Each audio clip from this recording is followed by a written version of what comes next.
What's up mga ka-exotic? Welcome to One Exotic. And today's video, ayan, meron naman tayo ditong exotic box. Ayan, mag-unbox tayo nitong exotic box natin. Ayan o, fragile. Yan. And ayan, medyo matagal ko tong inantay itong mga slings na to. Ayan, buksan na natin. And ayan, medyo natagalan ako sa pag bukas nito kasi sobrang safe talaga ng pagka pack dito. Ayan, napaka raming tape. And ayan, nag-ready na ako dito ng mga paglagyan ng mga tarantula slings. Ayan, medyo mayroong kahoy na nakatayo kasi yun, kasi arboreal setup kung gagawin natin to. Yun yung mga slings natin. Safe na safe naman yung mga yan. And buhay naman sila lahat. And ayan ang yung ating slings. So, yan o, nakita na yung kulay. Yan, napakaganda nitong mga slings ito at kukuha lang ako ng malambot na panundot para mapalabas natin. At ayan na guys, meron na tayong panundot na malambot, papalabasin natin. At ayun, lumabas na. Yan, napakaganda talaga nitong slings na to. First time ko magkaroon nito. At ayan, nagbo-bolt-bolt pa. Yun ang ganda. Yun, yan nga pala guys, ang Psalmopeus pulcher or Panama blandi.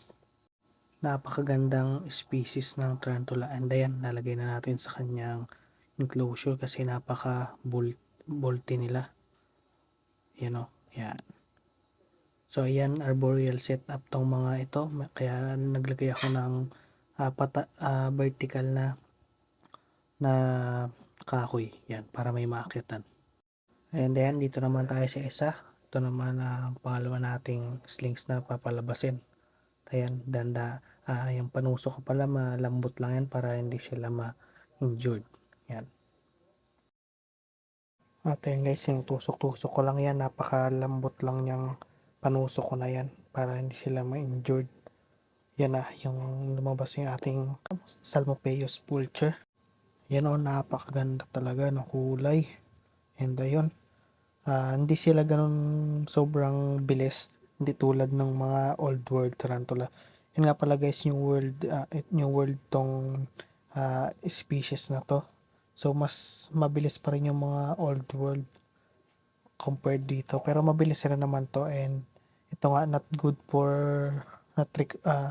not recommend for beginner itong species na to kasi nga napakabilis, napaka-bulky.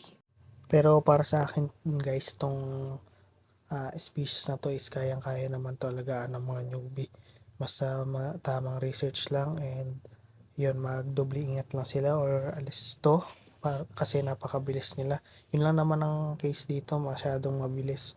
So, kailangan lang na maging ready lagi, mayroong catch para panghuli sa kanila.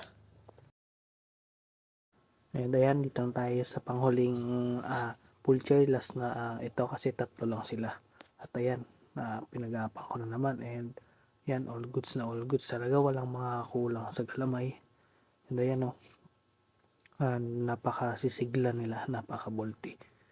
Napaka-safe yung pag-transit sa kanila. Ayan napaka smooth lang ng pag-aapang nito, hindi ganun ka-bulky. Unlike talaga sa mga old world, nako, napakabibilis talaga.